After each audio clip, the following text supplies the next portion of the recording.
The fork stopped halfway to Leonid Corvin's mouth when the restaurant door opened and a child walked in alone. No parent followed. No guardian appeared behind her small frame. Just a 7-year-old girl in a faded red dress, scanning the dim interior with eyes that had learned to calculate danger before learning multiplication tables. The waiter moved to intercept, his professional smile already forming the polite refusal, but Elsie Varon sidestepped him with practiced ease. She'd navigated worse obstacles than well-meaning staff. Her worn sneakers made no sound against the polished floor as she wove between tables where couples whispered over candlelight and businessmen sealed deals with handshakes. Leonid set down his silverware with deliberate precision, the soft clink echoing in his corner of the restaurant. He'd chosen this table for its strategic position, back to the wall, clear view of all entrances, proximity to the service door. Tonight, those instincts served a different purpose as he tracked the child's determined approach. The other diners hadn't noticed yet, too absorbed in their own carefully constructed worlds. A woman laughed at something her companion said while adjusting diamond earrings. An elderly couple shared tiramisu in comfortable silence. The pianist in the corner transitioned into something melancholic that matched the sound of distant waves against Monterey's rocky shore. Elsie stopped at his table without invitation, her small hands clutching a fabric pouch that bulged with the weight of coins. She didn't look around nervously or second-guess her choice. She'd made her decision before walking through that door, and children who lived with monsters learned not to waste time on hesitation. Leonid observed her with the same intensity he brought to business negotiations where millions changed hands. The simple ponytail holder barely containing her tangled hair, the dirt smudge on her left cheek shaped like a thumbprint, the way her shoulder blades pressed against the thin fabric of her dress as if wings had been clipped before they could fully form.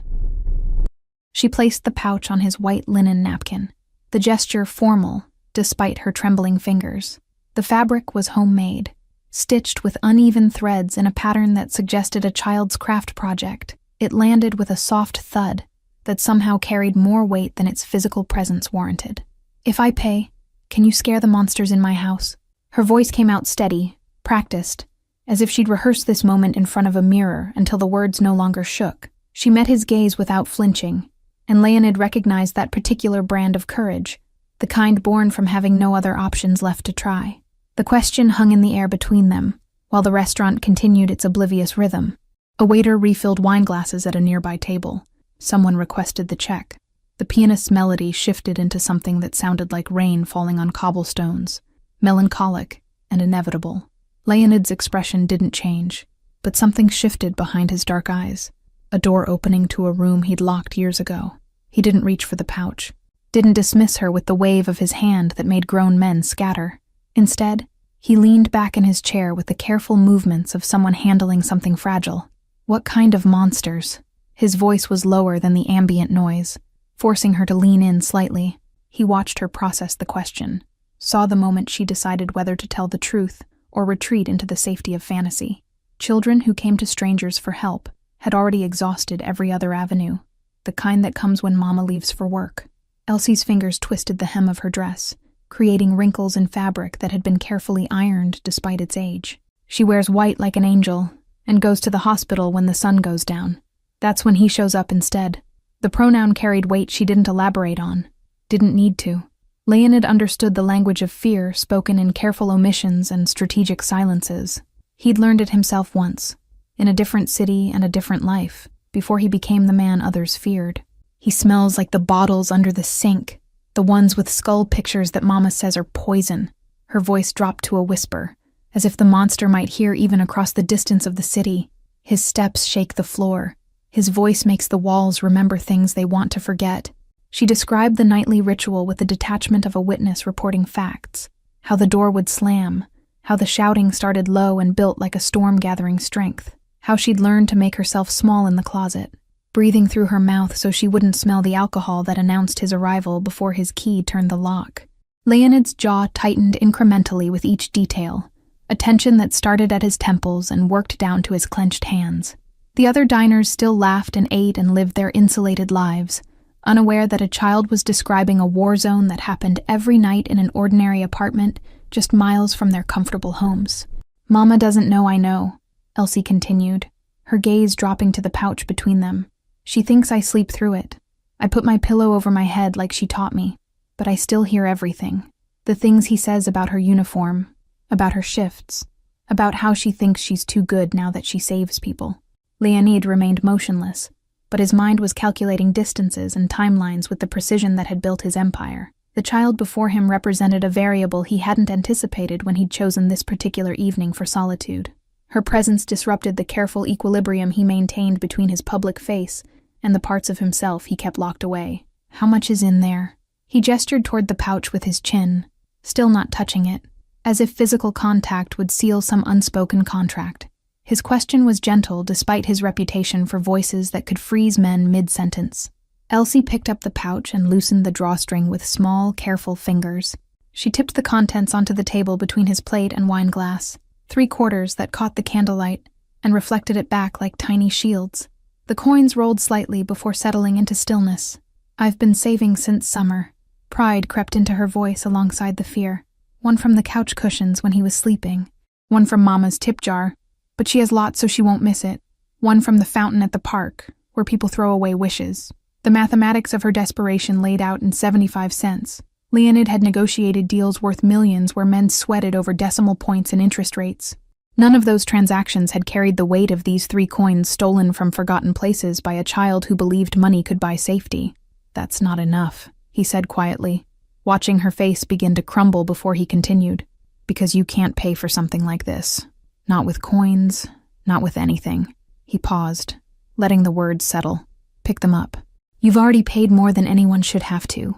Elsie's confusion manifested in the slight tilt of her head, the way children process information that doesn't match their expectations. She'd prepared for rejection, maybe even for laughter. She hadn't prepared for this particular form of acceptance that came wrapped in negation. But I have to pay, she insisted, with the logic of someone who'd learned that nothing comes free. That's how it works. You can't just get things without giving something back. Mama says people who take without paying are... She stopped, searching for the word. Thieves, Leonid finished for her. Your mother is right, but this isn't a transaction, Elsie. He used her name though she hadn't offered it, and her eyes widened at the realization that he knew more than she'd told him. Information was his business, and even a child's arrival didn't happen in his presence without him learning the context. She gathered the coins with both hands, cradling them against her chest like they might escape. Her lips pressed together in a thin line that aged her face beyond its years. She'd come here with a plan, and adults who dismiss children's plans were just another kind of monster. Then how do I know you'll really do it? The question carried an accusation, a challenge that demanded proof before hope could be risked. She'd stopped believing in promises the same way some children stopped believing in fairy tales, through repeated disappointment that taught suspicion as survival. Leonid leaned forward, elbows on the table, bringing himself closer to her eye level. The movement was deliberate, calculated to convey seriousness without intimidation. He'd perfected the art of physical communication in rooms where words were weapons and silence was strategy. You don't, he said simply. You walk out of here and you go home, and you wait. Maybe nothing changes, maybe everything does, but you don't wait because I promised. You wait because you've already decided that's what you're going to do anyway.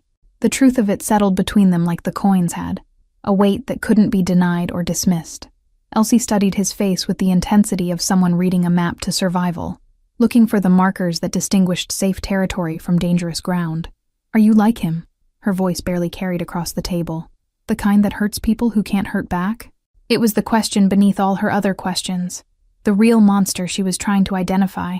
Leonid felt something crack in his chest, a fissure in the armor he'd welded shut years ago. Yes, he answered, because lies to children were their own form of violence, but not the same way, and not for the same reasons. She nodded slowly, accepting the complexity of an answer that acknowledged darkness without drowning in it. She understood that monsters came in different species, that some hunted and some protected, that the teeth were less important than the choice of what to bite. Okay. She backed away from the table with the same caution she'd approached, 3 steps that maintained visual contact before she turned. Her red dress caught the light as she moved toward the exit, a spot of color against the restaurant's muted elegance that seemed too bright, too insistent, too alive. The door closed behind Elsie with a whisper of hinges, and Leonid remained frozen in position. His wine glass sat untouched, condensation forming rings on the linen. His dinner had long gone cold, but the food had become irrelevant the moment small hands had placed hope on his table disguised as coins. The waiter approached hesitantly, reading the dangerous stillness in his best customer's posture. "Sir, shall I bring fresh pasta? Perhaps something else?" The offer hung unanswered while Leonid stared at the spot where a child had stood and asked him to fight monsters she couldn't name except through their effects. No. The single word carried finality that sent the waiter retreating. Leonid picked up his wine glass and set it down without drinking, a gesture empty of purpose but full of the need to move, to do something with hands that had forgotten how to be still when memories demanded attention. He'd been younger than Elsie when he learned that some doors don't open from the inside. His own mother had worked nights too. Different uniform, but same desperation, leaving him with a man whose fists taught lessons about power and helplessness. The apartment had been smaller, the city louder, but the mathematics of fear were universal and timeless. The pianist finished his set and began packing up, the sudden silence more noticeable than the music had been. Conversations at other tables filled the void with meaningless noise, vacation plans, business complaints, gossip about people whose problems existed only in the narrow bandwidth of privilege.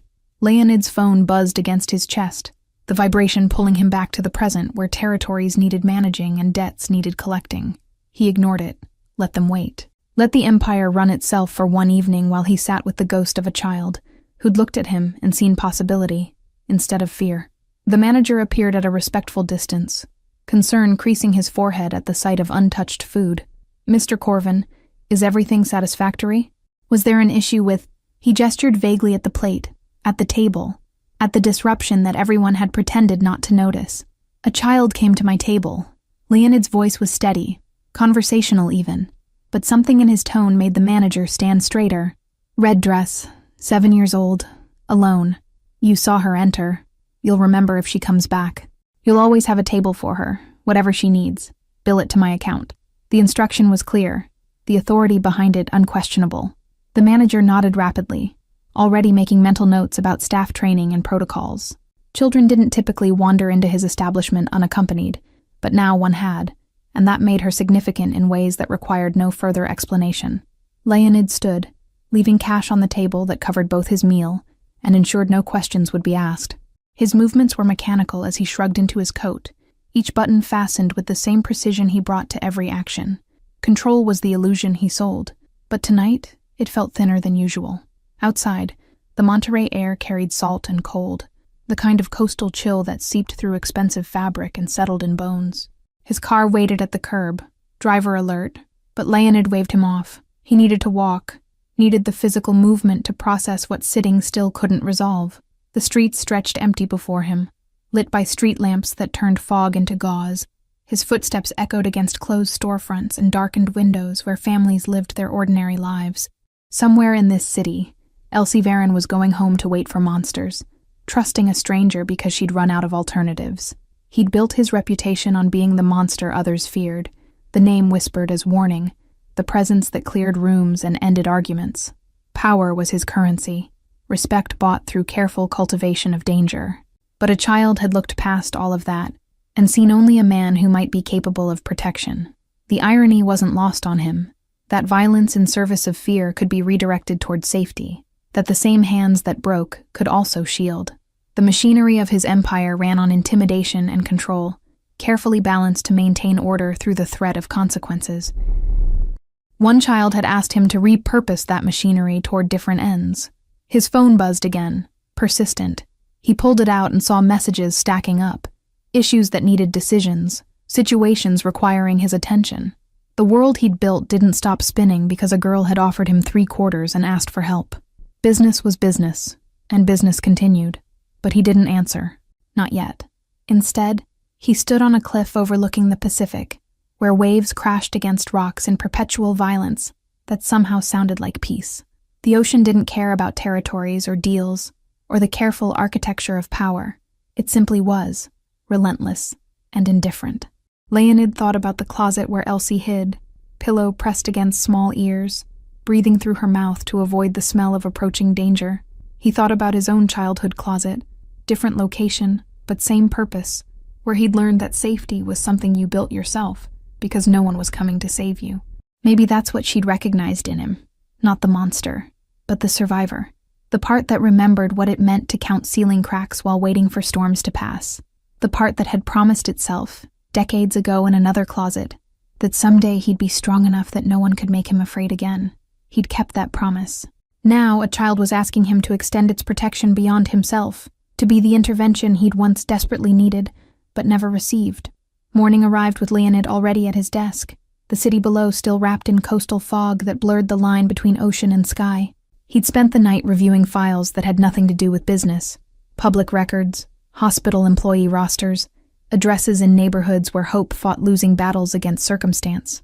Corinne Varon worked at Monterey Bay General, night shift rotation in the emergency department. Her employment record showed perfect attendance despite raising a daughter alone. The file his people compiled included details that painted a portrait of exhaustion, held together by necessity and love that refused to break. The man living in her apartment wasn't on the lease. Dennis Kruger, unemployed for 2 years, 3 drunk and disorderly charges dismissed, 1 domestic disturbance call that Corinne had refused to press charges for. The pattern was familiar, predictable, the kind of slow destruction that happened behind closed doors, while neighbors turned up their televisions. Leonid's assistant entered without knocking, reading his mood correctly enough to know that normal protocols were suspended. The surveillance team is in position. Apartment building has 12 units, exits covered, rotation scheduled every 6 hours. The report was efficient, professional, exactly what he'd requested at 4 a.m. "I want eyes only," Leonid clarified, his voice carrying the weight of instruction that left no room for interpretation. "No interference unless the child is in immediate physical danger. Document everything. Times, patterns, behavior. I need to understand the complete picture before deciding the appropriate response." The assistant nodded and retreated, leaving Leonid alone with information that transformed Elsie from abstraction into concrete reality. She attended Hawthorne Elementary. Teachers' notes mentioned frequent tiredness, occasional bruises explained as playground accidents. The school counselor had flagged concerns but lacked evidence for official intervention. The system's failure was documented in careful bureaucratic language that absolved everyone of responsibility, while a child learned to hide in closets. Leonid understood systems.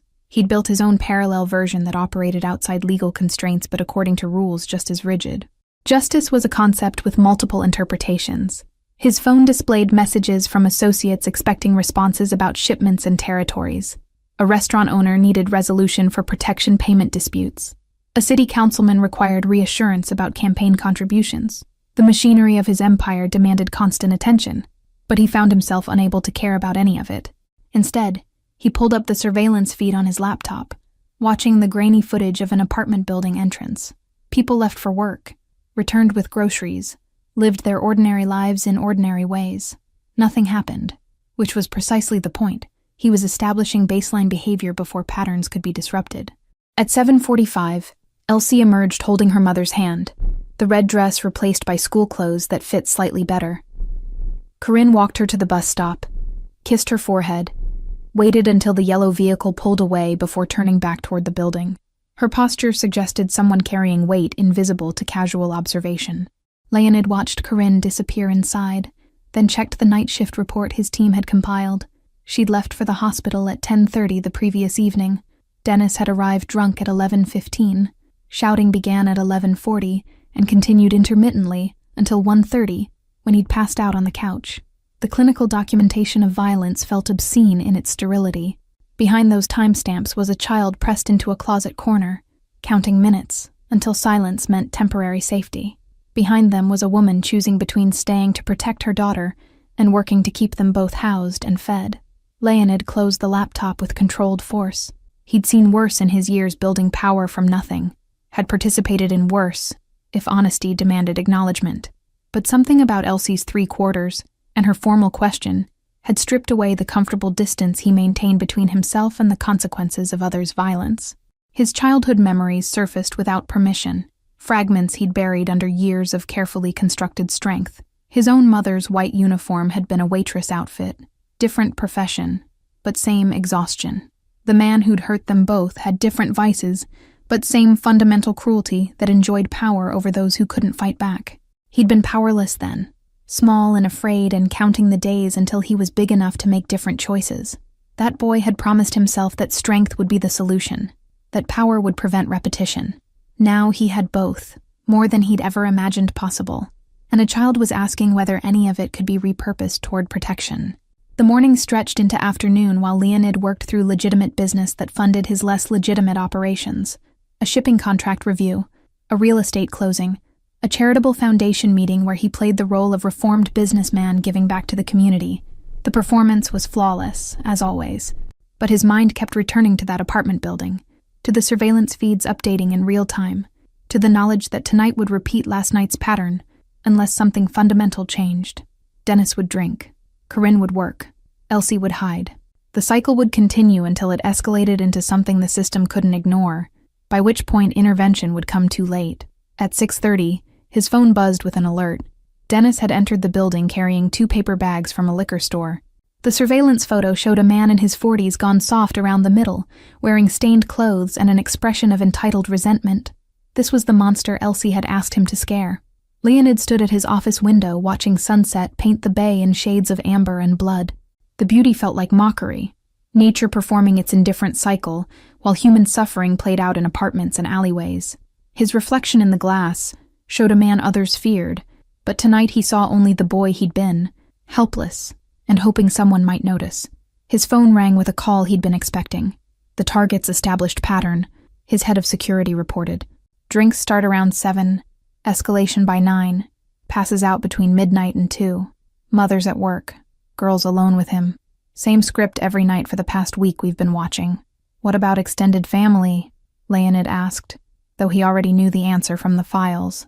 He needed to hear it confirmed, needed to exhaust every variable before implementing solutions that couldn't be reversed or explained. Mother's parents deceased, no siblings.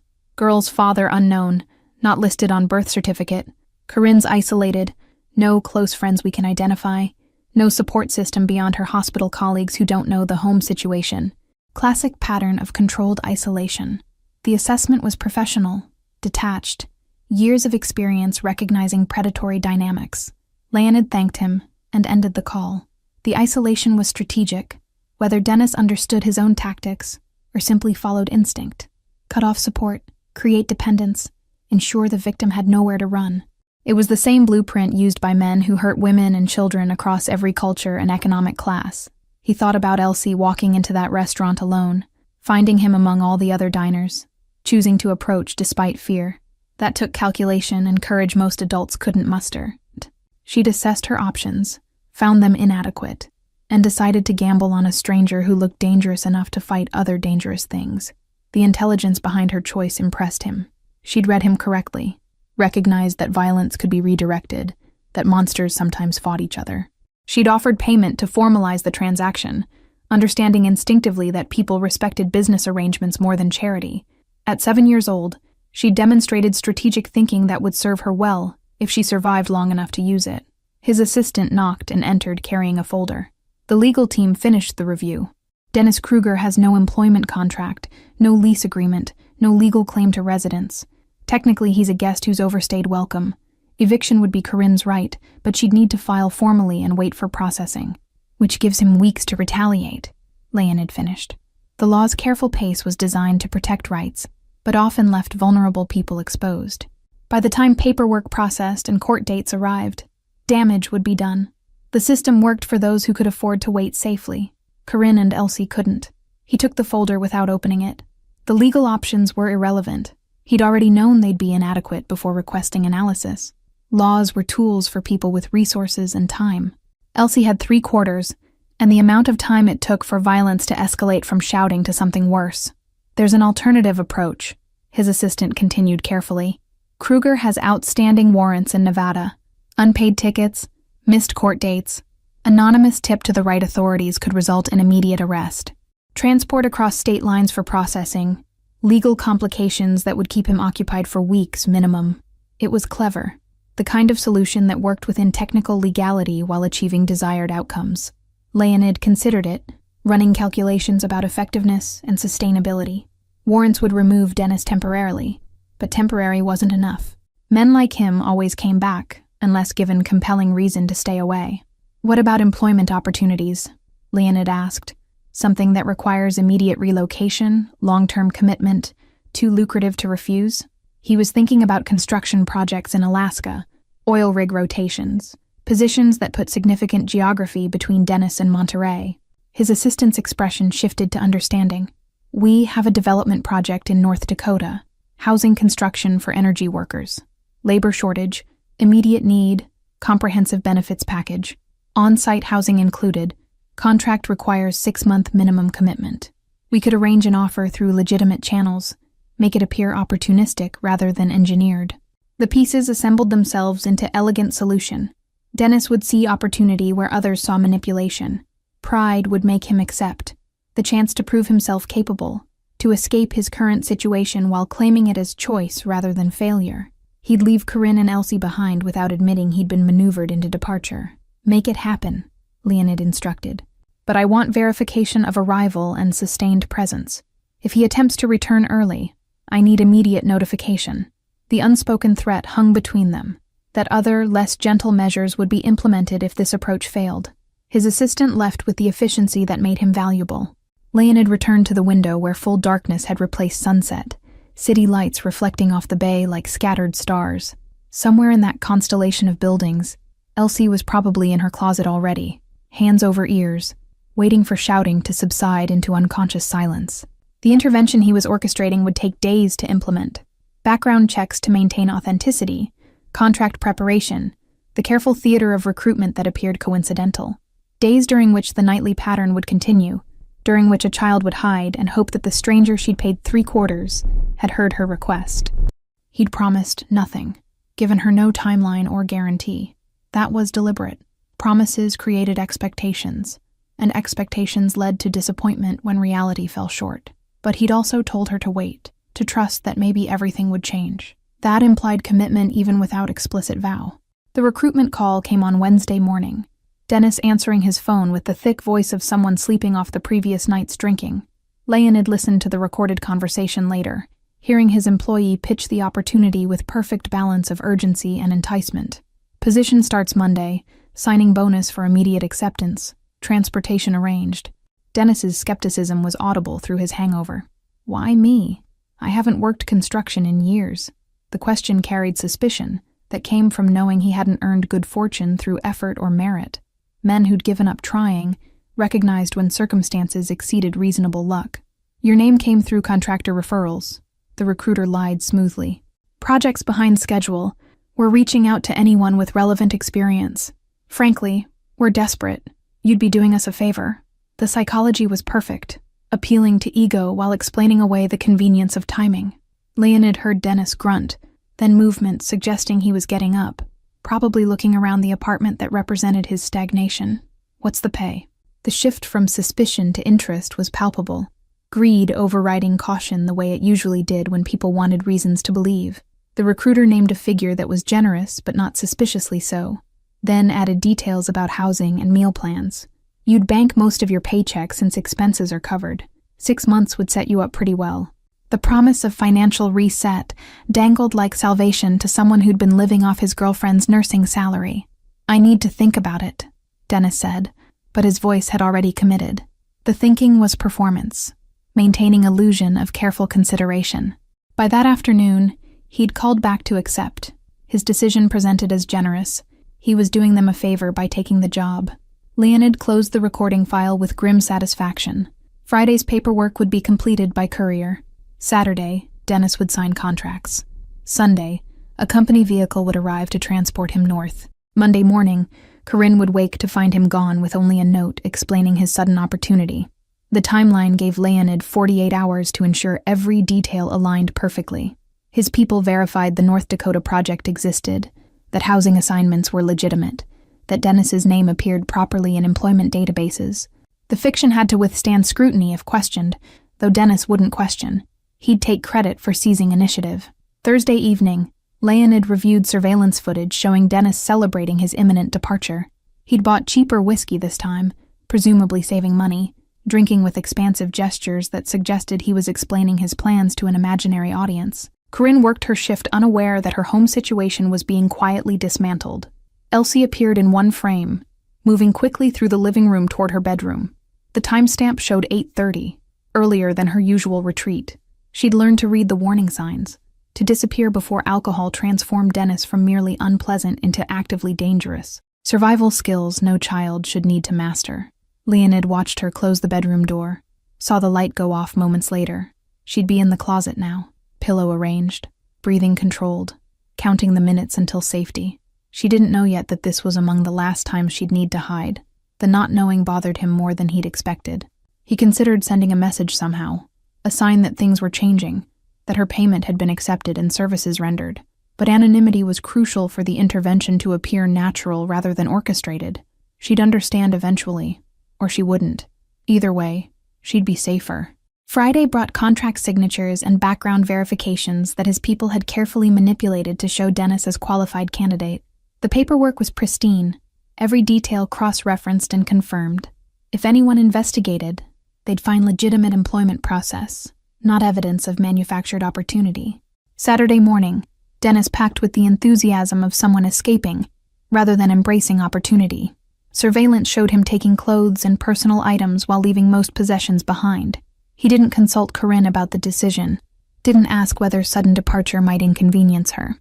His note would be discovered later, information presented as accomplished fact, rather than discussed choice. Leonid spent Saturday afternoon at his legitimate business office, maintaining appearances through meetings about quarterly projections and expansion proposals. His public persona required consistent performance. The reformed entrepreneur who'd left questionable beginnings behind for respectable commerce. No one could connect that figure to the invisible hand rearranging a troubled family's circumstances. By Saturday evening, everything was positioned for Sunday's departure. The vehicle was scheduled, the route planned, the supervisor in North Dakota briefed to expect a worker who'd require close monitoring. Dennis would find his new job demanding, his housing remote, his opportunities for leaving, limited by geography and contract obligations. Sunday morning arrived with fog so thick, it erased the line between sea and sky. Leonid stood at his window watching nothing, thinking about a child who'd be waking soon to discover that monsters could disappear as suddenly as they arrived. She'd asked if he could scare them away. Instead, he'd removed them entirely, which was close enough to the same thing. His phone buzzed with confirmation at 9:15. Dennis was in the vehicle heading north, cheerful and oblivious. The driver would deliver him to the work site by late afternoon, where he'd sign additional paperwork and be shown to his assigned quarters. By Monday morning, he'd be integrated into a system that expected early starts and exhausting days that left little energy for drinking or contemplating return. Leonid allowed himself a moment of satisfaction before moving to the next phase. Removal was only half the solution. Now came the harder part, ensuring Corinne and Elsie could rebuild without the weight that had been crushing them. That would require more subtle intervention, more careful orchestration of circumstances that appeared fortunate rather than arranged. Monday morning brought the kind of silence that Corinne Varon had forgotten existed. She woke to sunlight filtering through curtains without the background noise of snoring from the couch, without the smell of stale alcohol permeating the apartment. The absence was so complete it felt like presence, like the space itself was holding its breath. Dennis's note lay on the kitchen counter where he'd left it, explaining nothing while claiming everything. The words talked about opportunity and fresh starts, about how he needed to take this chance for both of them. There was no apology, no acknowledgement of what he was leaving behind, just the assumption that she'd understand his departure as reasonable rather than abandonment. Corinne read it twice, her nursing-trained mind automatically cataloging the inconsistencies. Dennis hadn't mentioned job searching, hadn't talked about North Dakota, hadn't shown ambition beyond his next drink in the 2 years he'd occupied her space. The sudden employment made no sense, but she wasn't going to question good fortune that arrived without warning. Elsie emerged from her bedroom with cautious steps, reading her mother's expression for signs of crisis. The child had learned to navigate moods the way sailors read weather, always calculating the safest course through potentially dangerous conditions. Her eyes found the note, then moved to her mother's face, waiting for interpretation. "He's gone," Corinne said simply, watching her daughter process the information with the careful control of someone who'd learned not to show too much hope. "Some job in North Dakota. Left this morning." She held up the note as evidence, as if either of them needed proof of the miraculous quiet that had replaced their nightly soundtrack of violence. Elsie nodded slowly, her 7-year-old mind working through implications with impressive speed. Is he coming back? The question was practical rather than emotional, seeking information about whether this was temporary reprieve or permanent liberation. She'd survived long enough to know that good things often reversed themselves without warning. "I don't know," Corinne answered honestly, refusing to make promises she couldn't guarantee. "The note says 6 months minimum, maybe longer. We'll figure it out as we go." She pulled her daughter close, feeling the small body relax incrementally against her, tension dissolving in stages like ice thawing under hesitant sun. They ate breakfast together without rushing, without the hypervigilance that usually accompanied their mornings. Corinne made pancakes shaped like stars, something she hadn't had the energy for in months. Elsie ate slowly, savoring each bite as if committing the taste of peace to memory against future need. At the hospital that evening, Corinne's colleagues noticed the difference in her demeanor before she mentioned anything. "You seem lighter," one of the other nurses observed during their shift change. "Good weekend?" The question was casual, but Corinne heard the underlying concern that came from people who'd witnessed her gradual dimming over the past 2 years. She told them about Dennis's departure with careful neutrality, not wanting to invite questions about why his leaving felt more like rescue than loss. They offered congratulations that carried relief, confirming what she'd suspected, that her situation had been more obvious than she'd hoped, that people had noticed and worried without knowing how to intervene. The week passed in suspended disbelief. Corinne waited for the other shoe to drop, for Dennis to call drunk and angry, demanding she wire money for his return. But the calls never came. Her phone stayed quiet except for hospital scheduling and Elsie's school reminders, the absence of crisis so unfamiliar it felt almost threatening. By Friday, she allowed herself to believe the change might be permanent. She cleaned the apartment thoroughly, erasing the traces of occupation that had made her feel like a guest in her own home. Dennis's belongings went into boxes that she stored in the building's basement, accessible if needed, but removed from her immediate environment. Elsie helped with the cleaning, attacking dust and disorder, with the fierce determination of someone reclaiming territory. She scrubbed baseboards and organized closets, transforming the space from merely clean to actually renewed.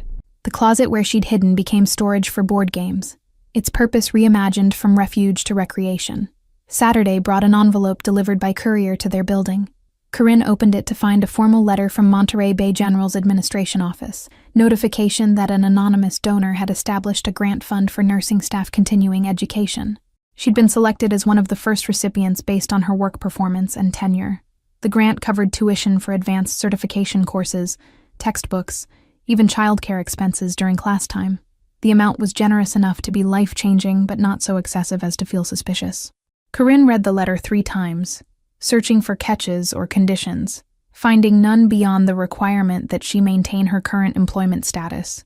She didn't question the timing, didn't wonder why good fortune had suddenly decided to notice her existence. People who'd lived on the edge of survival learned to accept unexpected gifts without overthinking their origins. The universe had taken something away and replaced it with something better. That was enough. Monday afternoon, flowers arrived at the nurse's station, addressed simply to Corinne. No card accompanied them, just a beautiful arrangement of white orchids and deep blue irises that the other nurses admired with knowing looks. "Someone's interested," one teased, but Corinne dismissed the speculation even as something in her chest tightened with possibility. That evening, she found a business card tucked into her hospital locker. No name, just a phone number written in precise handwriting, and below it a single word: protected. The message was clear enough despite its brevity. Someone was watching, someone had intervened, someone wanted her to know that the changes weren't coincidental but arranged. Corinne held the card for a long moment, her mind connecting pieces she'd deliberately avoided assembling. Elsie's unexplained contentment the week before Dennis left, the convenient job offer, the grant, the flowers, all of it orbiting around the same unnamed center, the same invisible hand guiding circumstances toward her benefit. 2 weeks after Dennis's departure, Corinne found an envelope in her mailbox containing payment confirmation for utilities she knew she hadn't paid yet. The electric company letterhead looked official. The account number matched hers, but the payment source was listed as Anonymous Community Assistance Program. She called to verify, expecting error, receiving only confirmation that her account was current for the next 3 months.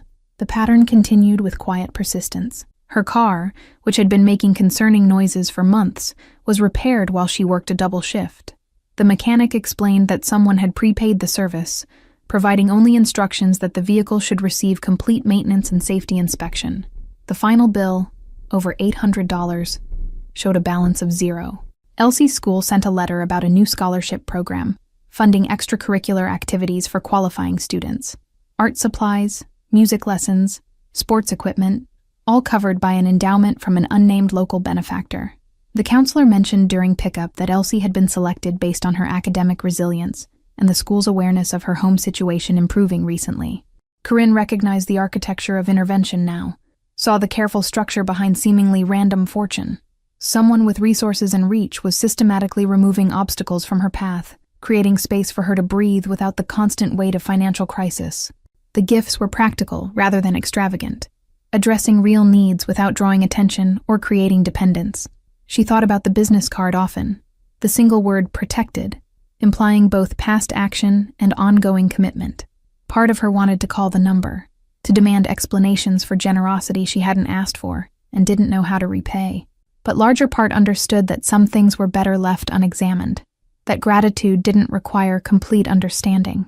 One evening in late October, Corinne arrived at the hospital to find upgraded parking access, her previous spot in the distant lot, replaced with reserved space near the employee entrance. Security explained that senior staff with exemplary records were being given priority parking for safety reasons. Her name had been on the list provided by administration. The small considerations accumulated into significant quality of life improvements. She no longer spent 20 minutes walking through dark parking areas after exhausting shifts. She could afford groceries without calculating every item against her remaining budget. Elsie had art supplies and a basketball hoop that neighborhood kids gathered around, her daughter's laughter replacing the silence that trauma had imposed. But Corinne also noticed other things. The black sedan that appeared periodically near her building, never threatening but distinctly present. The way certain store owners greeted her with extra warmth, as if she'd been marked as someone deserving special consideration. The invisible network supporting her had weight and reach that extended beyond anonymous payments. She understood what that meant. What kind of person commanded that level of organized assistance? The word Mafia never entered her conscious thoughts, but the understanding existed beneath language, in the recognition that legal channels didn't move with this kind of efficiency or comprehensive attention. Someone outside conventional systems had decided she mattered. The knowledge should have frightened her. Instead, it settled like armor she hadn't known she needed. For 2 years, she'd navigated threats from inside her own home, had calculated every word and action to minimize Dennis's volatile responses. That immediate danger was gone, replaced by protection from shadows she couldn't see, but could feel surrounding her like a boundary she hadn't drawn but was grateful existed. The hospital cafeteria had become her sanctuary during breaks, a space where she could sit with lukewarm coffee and watch people navigate ordinary problems. Their concerns felt almost quaint now. Forgotten lunch money, scheduling conflicts, minor complaints about parking assignments. She envied them sometimes. These colleagues who'd never had to measure their words against potential violence, who returned home to predictable safety rather than calculated chaos. The other nurses had started including her in their social plans more frequently, as if her newfound stability made her accessible in ways she hadn't been before. Coffee after shifts turned into dinner invitations, casual mentions of book clubs and weekend hiking groups. Corinne accepted selectively, testing the waters of normalcy like someone learning to swim after years of only knowing how to tread water. She discovered she enjoyed their company when she wasn't constantly calculating exit strategies or monitoring her phone for crisis alerts. Her own reflection had begun to change in ways that transcended the absence of stress-induced exhaustion. The lines around her eyes remained, but they'd softened somehow, suggesting experience rather than suffering. She'd started buying clothes that fit properly, instead of whatever was cheapest and functional. Small acts of self-regard that had seemed impossibly indulgent when every dollar represented survival calculations. The woman in the mirror was becoming someone she could respect rather than someone she simply endured. November brought the first rain, and Corinne discovered that someone had arranged for a car service to transport Elsie to and from school during bad weather. The driver introduced himself with a photograph ID and letter, explaining he was part of a hospital employee family support program. Elsie accepted the arrangement with the adaptability children showed when life improved. On Thanksgiving, a complete dinner was delivered to their apartment. Turkey, sides, dessert, everything perfectly prepared. The accompanying note said only, "From grateful community members." Corinne and Elsie ate at their small table, just the two of them, but feeling less alone than they had in years. December arrived with its particular challenges: holiday expenses, winter heating costs, the pressure of maintaining normalcy during a season that celebrated family and abundance. Corinne opened her mailbox to find an envelope containing a substantial gift certificate to the local department store, enough to cover Elsie's winter clothes and Christmas presents without the usual financial strain. She sat in her car after work one evening, the engine running but going nowhere, thinking about the invisible hand that had reached into her life and rearranged it toward safety. Someone had seen her struggling and decided to act, not through official channels or public programs, but through private resources deployed with precise attention to her actual needs. The business card remained in her wallet, the phone number memorized, though she'd never called. Part of her wanted to meet this benefactor, to understand the motivation behind sustained generosity, but she suspected that mystery was part of the gift, that knowing might create obligations neither of them wanted, might transform organic assistance into transactional arrangement. Instead, she allowed the help to flow around her, accepting it the way she accepted the ocean's presence in Monterey, constant, powerful, shaping the landscape without requiring acknowledgement or permission. Her life was being reconstructed piece by piece, and she was smart enough not to refuse the scaffolding just because she didn't understand its architectural blueprint. By mid-December, 6 weeks since Dennis had left, Corinne realized she'd stopped waiting for catastrophe. The hypervigilance that had defined her existence for years had begun dissolving, replaced by cautious optimism that felt both foreign and wonderful. She could think about the future without it feeling like a threat disguised as a promise. Elsie thrived in the new environment, her grades improving, her social connections expanding. The haunted quality that had aged her prematurely faded, replaced by the genuine childhood innocence that should have been hers all along. She drew pictures in art class of houses with open doors and skies without clouds, visual representations of interior transformation. Christmas Eve found Leonid at his usual restaurant table, but this time he'd invited a guest. The envelope had been delivered to Corinne's hospital locker 3 days prior, an invitation to dinner at an address she recognized as the establishment where everything had apparently begun, though she only understood that in retrospect. She arrived wearing the same white uniform she'd worn from her shift, having received the invitation too late to go home and change. The hostess greeted her by name and led her to the corner table, where a man sat waiting, his dark suit and controlled posture marking him as someone accustomed to commanding attention without effort. Leonid stood as she approached, a gesture of respect that surprised her. Up close, he was younger than she'd expected, perhaps only a few years older than herself. His eyes held the kind of weariness that came from seeing too much too early, but something else lived there too, a carefully banked warmth that suggested the capacity for more than the coldness his reputation likely required. "Thank you for coming," he said simply, gesturing to the chair across from him. A second-place setting waited, wine already poured, but the atmosphere felt more like negotiation than romance. This was a meeting between two people who understood survival's calculus, who recognized each other as veterans of different wars. Corinne sat carefully, her nursing training making her aware of his measured breathing, the tension he carried in his shoulders despite his relaxed appearance. "You're the one who's been helping us," she stated rather than asked. "The job for Dennis? The grants? All of it. Why?" "Your daughter asked me to scare away her monsters," Leonid answered, his voice low enough that surrounding conversations couldn't intercept. "She offered me 3/4. I told her she'd already paid enough." The explanation was both complete and insufficient, like summarizing an ocean by describing water. Corinne absorbed this, her mind connecting the dots between Elsie's unexplained contentment that week and the systematic dismantling of their previous life. She came here? Alone? The mother in her recoiled at the danger her daughter had courted, even as the survivor in her recognized the desperate logic behind it. "She was brave," Leonid said, "and strategic. She chose correctly. I'm not the kind of man who hurts children." The distinction was important, the acknowledgement that he was dangerous but directed, capable of violence but not indiscriminate with it. He wanted her to understand the nature of what protected her. They sat in silence, while Corinne processed the information, her hands wrapped around the wineglass without drinking. "I should be afraid of you," she said finally. "I should take my daughter and disappear because accepting help from someone like you comes with costs I can't afford to pay." "You should," Leonid agreed, "but you won't, because you're smart enough to recognize that what I'm offering has no price attached. I'm not building debt or expecting repayment." I'm closing a circle that started decades ago in a different city where a boy hid in closets and waited for someone to notice he needed saving. No one came. Now I can be that person for someone else."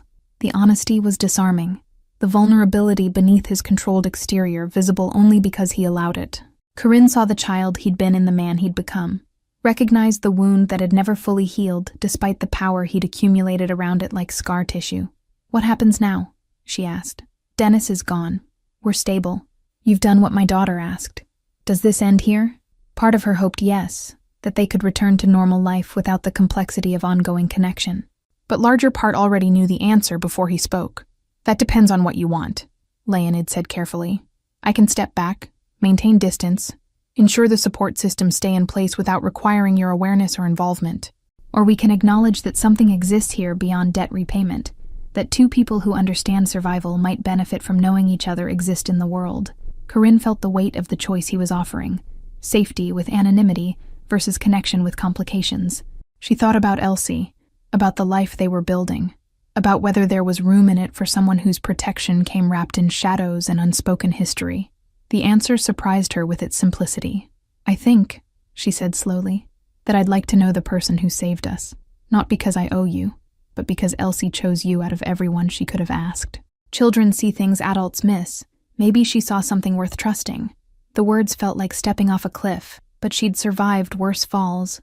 Leonid's expression shifted incrementally, the careful control relaxing into something approaching genuine pleasure. "Then we'll take it slowly," he said. "No expectations, no obligations. Just two people who've been through things others don't understand, finding whatever comfort exists in mutual recognition." They talked through dinner about surface things, Monterey's weather, the hospital's recent renovations, Elsie's improving school performance. But beneath the mundane conversation flowed deeper current of understanding, the recognition that they were building foundation for something neither could fully name, yet but both were willing to explore carefully. The restaurant's ambient noise created a cocoon around their conversation, other diners providing cover through their own oblivious engagement. Corinne found herself studying the way Leonid's hands moved when he talked, economical gestures that suggested someone accustomed to making every movement count. There was precision in how he cut his food, how he lifted his wine glass, how he folded his napkin between courses. A waiter approached to refill their water, and she noticed how Leonid tracked the movement without seeming to, his awareness extending beyond their table in ways that never fully relaxed. It was the same hypervigilance she'd developed living with Dennis, but refined into something more controlled, more purposeful. She recognized it because she'd lived it, understood that some people never stopped scanning for threats even when surrounded by apparent safety. When the waiter left, Leonid's attention returned completely to her, that total focus that made her feel simultaneously visible and safe. He asked about her work with genuine interest, listening to her explanations of emergency department protocols and difficult cases without the glazed expression most people adopted when medical details became technical. His questions were intelligent, probing, suggesting someone who understood complex systems and how they succeeded or failed under pressure. Weeks turned into months. Leonid appeared at irregular intervals, sometimes at the hospital parking lot at shift end, offering rides home, sometimes at Elsie's school events, a quiet presence in the back row who left before anyone could question his attendance, sometimes in phone calls late at night when Corinne couldn't sleep, his voice a steady anchor against her lingering anxieties. The relationship developed in gestures rather than declarations. Flowers continued arriving, but now with cards signed simply L. Medical conferences appeared on her schedule with registration mysteriously paid, opportunities for professional development that she'd never have pursued without the financial freedom to take time away from extra shifts. Elsie's college fund grew from contributions that appeared without fanfare or expectation. In return, Corinne offered what she could: her presence, her conversation, her willingness to see him as more than the sum of his reputation. She didn't ask about his business or the details of how he'd orchestrated their rescue. She simply accepted that he existed in moral complexity, that good and bad weren't binary choices but spectrums most people navigated with varying degrees of success. By spring, they'd developed a rhythm that felt sustainable, regular dinners where they talked about everything except the power structures that defined his professional life, walks along the beach where Elsie collected shells, and Leonid taught her to identify different species, quiet evenings where he read reports while Corinne graded Elsie's homework, their silence comfortable rather than heavy. One morning in early April, Leonid stood across the street from Monterey Bay General, watching Corinne exit after her night shift. Dawn painted the sky in shades of rose and gold, the kind of morning that promised renewal. Elsie ran toward her mother from the car where his driver had picked her up from a friend's house, their reunion a portrait of uncomplicated love. He smiled, watching them, the expression transforming his usually severe features into something approaching peace. The gesture felt unfamiliar, muscles moving in ways they'd forgotten, but genuine in its spontaneity. He'd spent years building an empire on fear and control, creating safety through intimidation and strategic violence. But 3/4 from a desperate child had shown him that protection could take different forms, that power could be deployed toward preservation rather than destruction. Corinne looked up and saw him standing there, her hand rising in a wave that acknowledged his presence without requiring his approach. The gesture said everything necessary, that she knew he watched over them, that his protection was both accepted and appreciated, that whatever existed between them was being allowed to develop at its own pace without pressure or expectation.